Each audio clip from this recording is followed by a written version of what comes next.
The Vethari Collective had a saying, old as their first star charts: if something cannot be tracked, it does not exist. They were very proud of that saying. They had it carved into the entrance of their tracking corps headquarters on Veldoran Prime in letters 3 meters tall, inlaid with pressed Kethrium ore so it shimmered under the twin suns. They had it printed on recruitment posters. They had it stitched into the ceremonial robes of their senior trackers. One particularly enthusiastic commander had it tattooed across all 6 of his upper limbs. They believed it completely, totally, and without a single grain of doubt. Then they met Sergeant Dako Fenn, and quietly, very quietly, they began reconsidering everything. Vethari Tracker First Class Oryn Thael had never failed an assignment. Not once, not in 22 years of service. He had tracked a rogue diplomat across 9 star systems using nothing but a partial bootprint and the smell of a specific soil compound. He had located a stolen warship that had been cloaked and drifting without power for 6 months. He had followed a fugitive biologist through the methane swamps of Voss in complete darkness, wearing a rebreather that kept malfunctioning every 40 minutes, while said biologist was actively trying to kill him with improvised explosive devices. He found the biologist.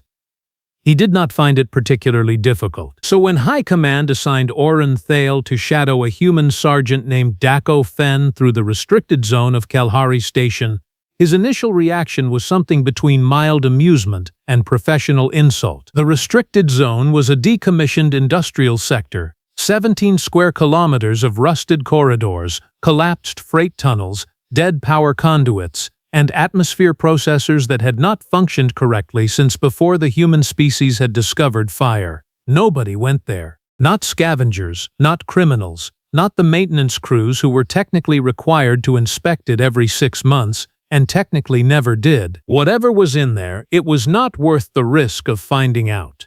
That was the official position of Kalhari Station Command. Dako Fenn, apparently, had not read the official position. He requisitioned environmental gear at 0400. Commander Prella Voss had told Oryn, her 6 eyes arranged in the tight cluster that indicated professional agitation.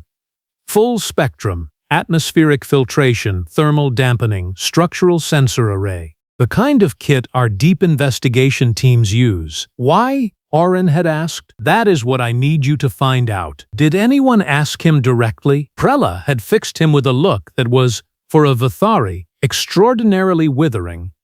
We asked, he said, and I am quoting, just taking a walk. Oryn had allowed himself one slow blink. Just taking a walk in the restricted zone with deep investigation equipment at 0400. A pause stretched between them like a pulled wire. Humans, Oryn said finally. Humans? Prella agreed, with the gravity of someone confirming a terminal diagnosis. Oryn picked up Dako Fenn's trail 30 seconds after the human entered the restricted zone access corridor at 0517. This was, by Oryn's own internal standards, embarrassingly easy. The human was not attempting to conceal himself. His bootprints were clear in the dust that had accumulated on the access floor, pressed deep and evenly, the gait of someone walking with purpose. His environmental suit left micro traces of heat against the cold corridor walls, a faint shimmer that Oryn's ocular implants rendered in pale orange against the gray stone. He breathed too loudly, even through his filtration mask. He occasionally hummed something under his breath.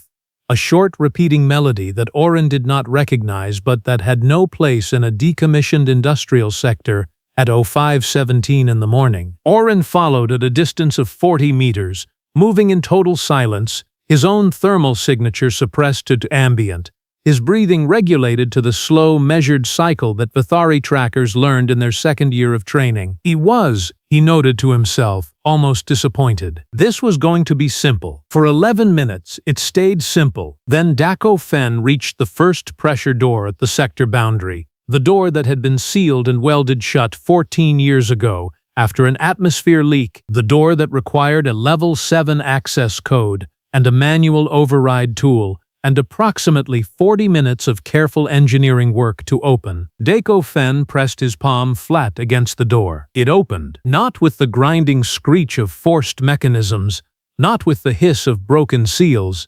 It simply, quietly, completely opened, the way a door opens when it has been waiting for you and is very glad you finally arrived. Oryn stopped walking. He stood in the corridor for a moment, looking at the open door, looking at the human walking through it, looking at the door again. He checked his sensors. The door's mechanical systems were registering as non-functional. They had been non-functional for 14 years.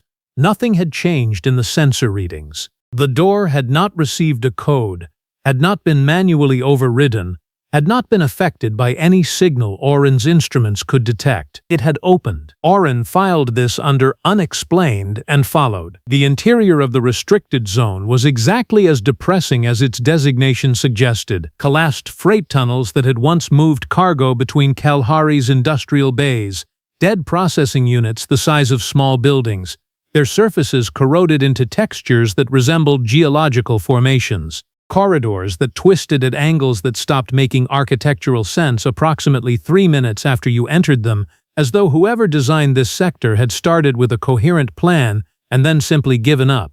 The atmosphere processors still ran after a fashion, cycling air through systems that had been jury-rigged and re-jury-rigged so many times that the output was technically breathable and practically unpleasant, carrying the specific smell of old metal and stale recycled oxygen that Oryn associated with spaces where things had gone wrong and been abandoned to the wrongness. Dako Fenn walked through all of it like he had a map, not a device map. Oryn had checked for that.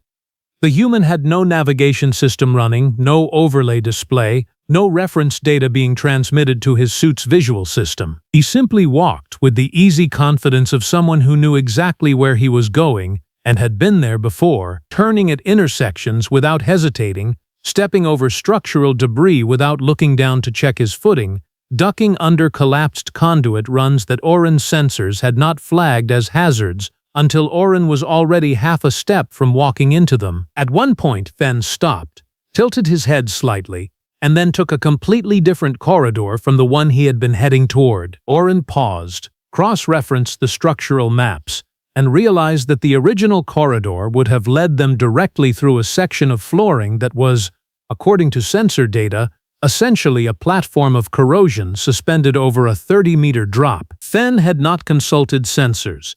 He had simply stopped and turned and taken a safer route. Oryn added this to unexplained and followed. 27 minutes into the zone, Oryn began to notice the sounds, not loud sounds, not alarming sounds precisely. More like the suggestion of sounds, the auditory equivalent of seeing something move at the edge of your peripheral vision and turning to find nothing there. A low resonance that seemed to come from the walls themselves, rising and falling in patterns that were almost rhythmic. A faint clicking that appeared and vanished with no identifiable source. Once, and Oryn reviewed his audio recording 3 times afterward to confirm he had not imagined it. Something that sounded very much like breathing from inside a sealed processing unit that had not been operational for over a decade. Dako Fenn did not appear to notice any of it. Or, more accurately, and this distinction was one that Oryn found increasingly uncomfortable as the walk continued, Fenn noticed it and was not bothered by it. There was a difference. Oryn was a professional. He knew the difference between an organism that was unaware of its environment and an organism that was aware of its environment and at peace with what it found there. Fenn moved through the sounds the way you move through familiar weather. He had his atmospheric sensor array running. Oryn could see the data displays cycling on the forearm panel of his suit, but he was not checking them with any urgency. He was simply holding them, the way you hold an umbrella on a day when you think it might rain later, present but not anxious. At the 39-minute mark, they reached the center of the zone. Oryn had not expected there to be a center. The sector maps had indicated nothing but more corridors, more dead machinery, more architectural confusion. There was no marking on any chart he had reviewed, no notation in any record he had accessed during his pre-mission research. No indication from any previous inspection report that the geometric middle of the restricted zone was anything other than more of the same. It was not more of the same. It was a chamber, and it was enormous. The ceiling was 30 meters above the floor, which was polished smooth in a way that no floor in the rest of this sector was polished. in a way that suggested either extreme age and wear or deliberate care, and Oryn could not determine which. The walls curved inward, not dramatically, just enough to suggest that this was a space that had been shaped intentionally, a space designed with a specific acoustic or atmospheric property in mind by someone or something that had understood exactly what they were building. In the center of the floor, arranged in a pattern that Oryn's pattern recognition systems immediately attempted to analyze and failed, were 47 objects. Each one was roughly the size of a Vethari torso, roughly cylindrical, and made of a material that Oryn's material analysis could not identify. Not the familiar metals of Kalahari's construction, not composite synthetics, not anything in Oryn's sensor library, which was, and he took quiet pride in this, the most comprehensive sensor library in the Vethari tracking core. Dako Fenn walked straight to the closest object, crouched down in front of it, and looked at it for a long time without touching it. Then he said, quietly in Standard, "Still here." It was not a question. Oryn remained at the chamber entrance, 40 meters back, and for the first time in 22 years of professional tracking, he was not entirely sure he wanted to know what he was looking at. He stayed in position for 11 minutes while Fenn moved slowly through the arrangement of objects, crouching beside each one, examining them without touching, occasionally speaking in a tone too low for Oryn's audio to capture clearly. At the 47th object, the last in the arrangement, Fenn straightened up, stood very still, and then turned around and looked directly at Oryn's position, 40 meters away, in near-complete darkness, through an environment where Oryn's thermal signature was actively suppressed to ambient levels. With no sensor array pointing in Oryn's direction that any of Oryn's detection equipment could identify, Fenn looked directly at him, and then he said, at a perfectly conversational volume, "You can come out, Tracker. The floor's solid." Oryn stood in the dark for a moment, running a rapid internal assessment of his options. He walked out of the corridor, into the chamber. Fenn was watching him approach with an expression that Oryn had learned, after 2 years working alongside human personnel, to identify as amusement that was not quite willing to commit to being amusement yet. "How long?" Oryn asked. "Since the first pressure door." Fenn looked back at the objects. "You're good. Most people I don't notice until the second sector boundary. You were quiet. Then how did you know?" Fenn paused, and Oryn had the distinct impression the human was choosing his answer carefully. "I could feel the difference in the room," he said finally. This was not an answer that made sense. Oryn stored it under unexplained with the rest, where it sat alongside the opening door, and the safe corridor route and the sounds in the walls, and Oryn had the uncomfortable sense that the unexplained category was going to require considerably more storage before this morning was over. "What are those objects?" Oryn asked. Fenn was quiet for long enough that Oryn began to wonder if he had heard the question. Then he said, "Have you ever been somewhere that felt like it was waiting for something?" "No," Oryn said honestly. "Most people haven't." Fenn turned to look at him, and his expression now was something Oryn's cross-cultural database labeled as complicated, and his own instincts labeled as a person who has seen something they cannot fully explain and have decided to stop trying. But some places are like that, and sometimes, whatever they're waiting for shows up. Oryn looked at the 47 objects. "And has it?" he asked. "Shown up?" Dako Fenn looked at the objects for a long, quiet moment. "Not yet," he said. "But you think it will?" Fenn picked up his equipment bag. He rolled his shoulders the way human soldiers did when they were preparing to move, or when they were preparing to stop talking about something. "I think it's close," he said.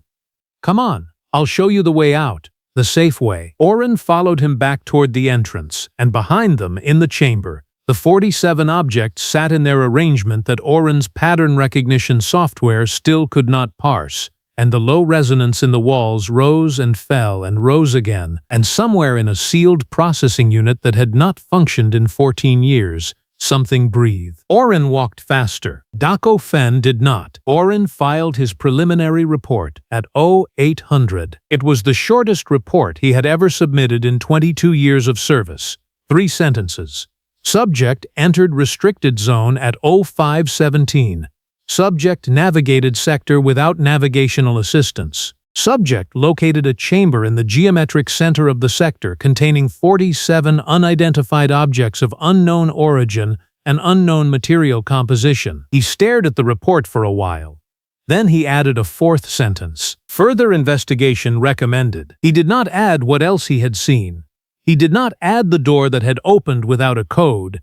He did not add the breathing from inside a sealed unit. He did not add the moment Fenn had turned and looked directly at him from 40 meters away in suppressed signature darkness, with the calm of a man checking whether a friend had arrived at a restaurant yet. He did not add these things because he was a professional, and professionals did not submit reports containing things they could not explain.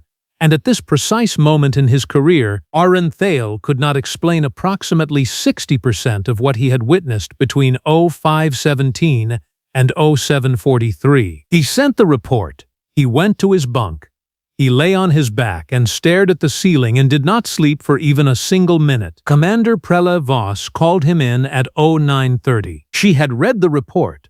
She had the expression of someone who had also not slept, for different reasons and for considerably longer. 3 of her 6 eyes were doing the involuntary twitching that indicated high cognitive stress, a reaction Vethari could not control and could not conceal and deeply resented having, especially in professional settings. 47 objects, she said. Yes, Commander. Unidentified. My full sensor suite. Every material analysis protocol I carry. No match in any database. Prella was quiet. One of the twitching eyes stabilized and then started again. And Sergeant Fenn has been there before. That is my assessment. He moved without hesitation. He knew the safe paths. He knew the chamber existed before he arrived at it. Did he say how he knew? Oryn considered the question. He said he could feel the difference in the room. A pause. When I was tracking him, he knew I was there. Your suppression kit was active? Full suppression, ambient matched thermal, regulated breathing cycle, full silence protocol. Another pause. He said he could feel the difference in the room. The second twitching eye stabilized. The third one started. That is not, Prella said carefully, a satisfactory explanation. No, Commander, it is not. I want you to go back in. Oryn had been expecting this. He had been sitting with the expectation of it since he had left the restricted zone, turning it over in his mind the way you turn over a stone you suspect has something unpleasant underneath it and cannot bring yourself to put back down without checking. Alone with Fenn. Prella met his gaze with 4 of her 6 eyes, which in Vethari body language was the equivalent of grabbing someone by the collar. I need to know what those objects are. I need to know why he goes there. And I need to know why that chamber is not on any map we have, not in any inspection record, and not visible on our internal scanning systems even now, after we know exactly where to look. Oryn had not known that last part. You scanned for the chamber? He asked. We aimed our full station sensor array at the geometric center of the restricted zone, using the coordinates from your report at maximum resolution. Prella's third twitching eye finally went still, replaced by something that in a human face would have been a look of deep, exhausted unease. The scan returned an empty corridor. Dust, corroded walls, nothing else. The silence that followed this information was substantial. Nothing? Oryn said. Nothing. Prella folded 2 of her upper limbs across her chest. The chamber does not exist, according to our sensors. But you were inside it. You have audio and visual recording from your suit systems. I do. Play it back. Oryn already knew what she was going to say. He had played it back himself, twice, on the walk from his bunk to her office, because some part of him had already expected this and needed to confirm it before the meeting. He pulled the recording on his wrist display and turned it toward her anyway. She watched the footage from his entry into the zone. She watched the corridors, the debris, the dead machinery. She watched Fenn's figure moving ahead, clear and sharp in the recording's enhanced visual spectrum. She watched the footage reach the point where Oryn had entered the chamber. The footage showed a corridor. Dust. Corroded walls. It recorded nothing, she said, only inside the chamber. The rest of the zone recorded normally. From the moment I crossed the chamber threshold to the moment I left it, the recording shows a corridor that does not exist. Oryn lowered his wrist. But I was there. I saw the objects. I spoke with Fenn. His audio is in the recording? Yes. His voice recorded. The chamber did not. Prella looked at him for a long moment. Go back in, she said. Find out what he knows. Find out what those objects are. And Tracker. She paused, and every one of her 6 eyes was on him now, which was, for a Vethari, the equivalent of grabbing someone by the collar and also shaking them. Be careful, Oryn nodded. It was, he reflected, the first time in 22 years that Prella Voss had told him to be careful. She had not said it when he tracked the rogue diplomat across 9 systems. She had not said it when he went into the methane swamps. She had not said it on any of the 14 assignments that the Corps' internal risk assessment system had classified as extreme. He found this significantly more alarming than anything else that had happened so far. He found Fenn in the station's lower commissary, eating something that smelled of burned grain and appeared to have the structural integrity of wet paper. With the cheerful indifference to food quality that Oryn had observed in human military personnel across multiple species interactions, Fenn looked up when Oryn sat down across from him. Your commander wants answers, Fenn said. It was not a question. She does. Did the sensor sweep come back clean? Oryn paused. How did you know she would run one? Fenn put down his fork. He looked at Oryn with an expression that was not unfriendly, but was very much the expression of someone deciding how much of a thing to say. Because that chamber has been running that way for a long time. Whatever it is, it does not want to be found by people who are not supposed to find it. He picked the fork back up. It has opinions about that. Chambers, Oryn said very evenly, do not have opinions. No, Fenn agreed. They don't. He ate a forkful of the burned grain substance. Come back with me tonight, not because your commander sent you, because I think you should see the rest of it. Oryn looked at him. The rest of it. Last night was an introduction. Fenn said it simply. Without drama, without the weight of a person trying to create suspense. The weight was already there. He did not need to add to it. Tonight something changes. I've felt it moving toward this for 3 weeks. Whatever is waiting in there, it's almost done waiting. Oryn thought about the breathing behind the sealed processing unit.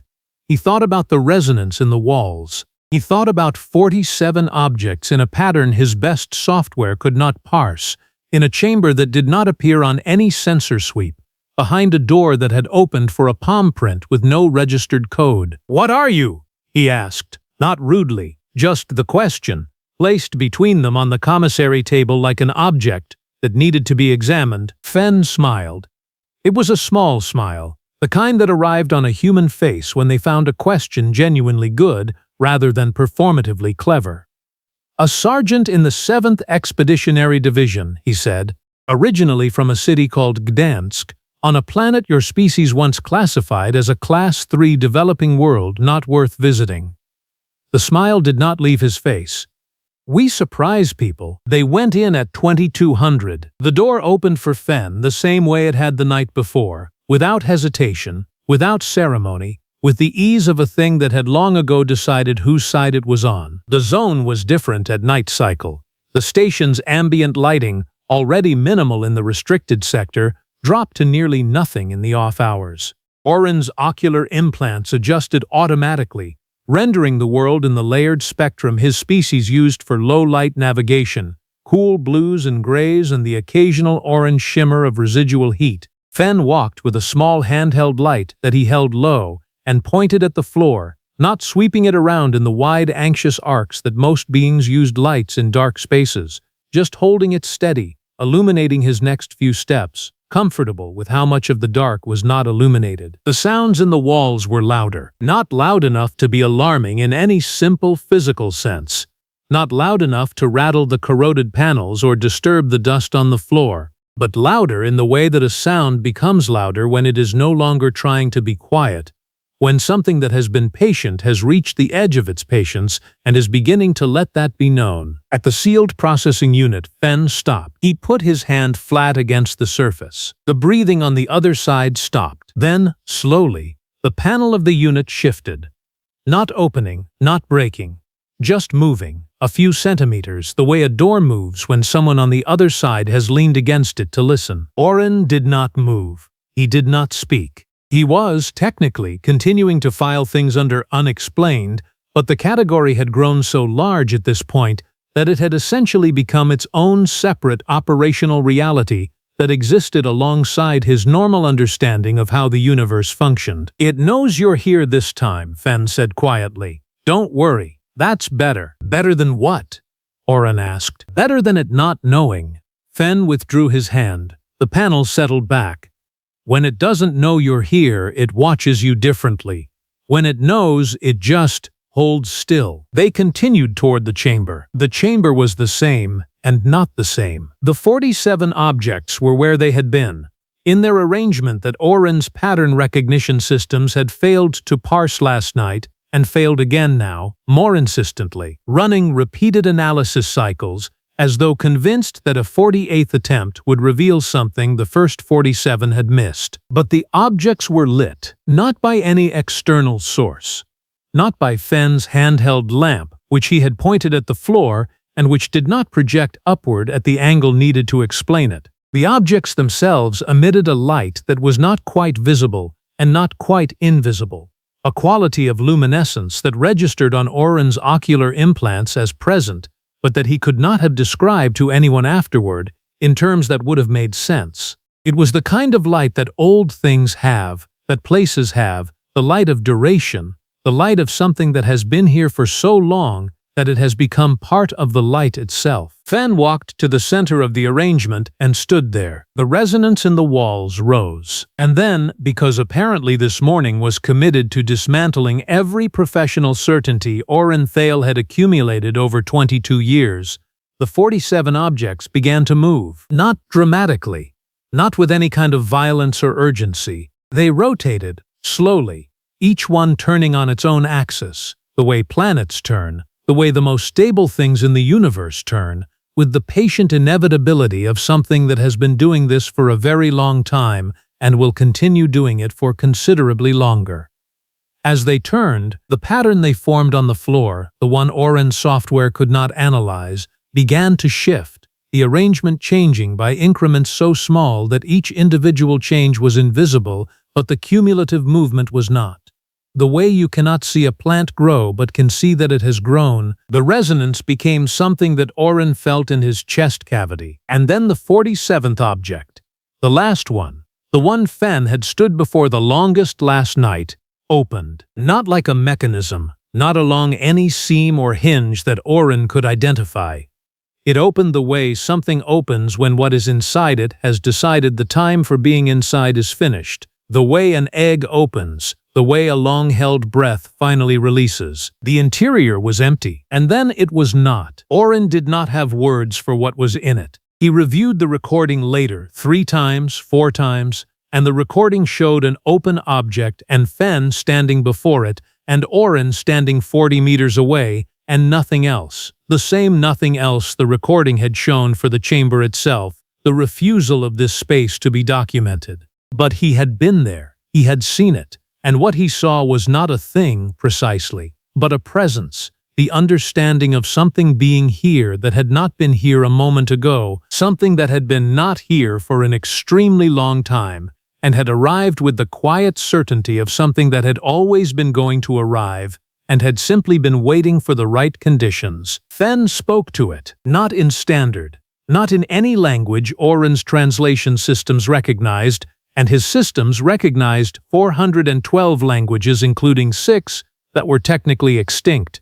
It was short, whatever he said, 3 or 4 sounds, and the presence, the thing that was not quite a thing, acknowledged it in the way a very old and very patient entity acknowledges when it has finally been addressed correctly, with a shift in the quality of the room that Oryn felt in every sensory organ he possessed simultaneously. Then Fenn turned around and walked back toward Oryn. "Time to go," he said. "What was that?" Oryn asked. Fenn glanced back once. The objects were settling. The light was not fading exactly, more receding, pulling back into wherever it lived when it was not being observed. The 47th object was closed again. "Old tenant," Fenn said. "That is not an answer." "No," Fenn agreed. It's not. They walked back through the zone. The sounds in the walls were quiet now. The specific quiet of something that has been satisfied, not silenced but settled, the way a storm is quiet after it has rained. The breathing behind the sealed unit was gone. The corridors felt different, lighter, the way a room feels after furniture has been rearranged and you cannot identify what moved, but can feel that the space is different. At the exit, Fenn turned to him. "You should tell your commander that the zone is stable," he said. "Whatever you put in your report, include that. Stable and no longer a concern." "Is that true?" "Yes." A pause. "For now." Oryn studied him. "For now? Until what?" Dako Fenn looked back at the access corridor that led into the zone, and for just a moment, the expression on his face was something that Oryn filed not under unexplained, but under a different category entirely. A category that Oryn had very rarely needed in 22 years, but that his cross-cultural training had labeled with one word: reverence. "Until it needs something else," Fenn said. He shouldered his equipment bag.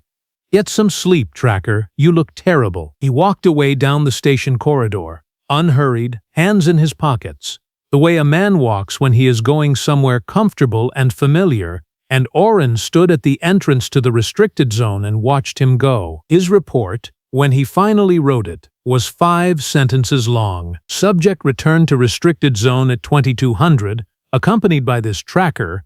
Sector is assessed as stable. No ongoing threat to station personnel detected. Objects in central chamber are catalogued as non-hostile entities of indeterminate classification and origin. He stopped. He stared at the screen for a very long time. Then he wrote the 5th sentence. Recommend no further investigation at this time. He sent the report. He sat very still at his desk, in the quiet of his quarters, and listened to the distant sounds of Kelhari Station cycling through its night routines, and thought about a chamber that did not appear on any sensor sweep, and 47 objects moving like slow planets, and a human sergeant from a city called Gdansk who spoke languages that did not exist in 412 language databases, and who had, casually, as though it were the most ordinary thing about the morning, told something ancient and patient that it was good to see it again. The Vethari Collective had a saying: if something cannot be tracked, it does not exist. Oryn Thael, first-class tracker, 22 years of service, 0 failed assignments, thought about that saying for a long time. Then he took it down from the place where he had kept it in his mind and set it very gently aside, in the specific way that you set aside a belief that has served you well and that you are grateful for, and that you can no longer, in good conscience, completely hold on to. Some things could not be tracked. He had followed one of them through 17 square kilometers of abandoned corridors, and the human, the one who had been there before, the one who had known where to turn and which floors to trust, and which sealed units to press his hand against, had never once looked confused. That, Oryn decided, was the part that would stay with him longest. Not what was in the chamber, not what came out of the 47th object, not the sounds in the walls or the door that opened without a code. The part that would stay with him was the look on Dako Fenn's face when he stood in the center of those slowly turning objects, in a room that did not exist on any map, in a space that refused to be recorded, waiting for something ancient to remember that it had an appointment. He had looked, for all the universe, like a man who was exactly where he was supposed to be.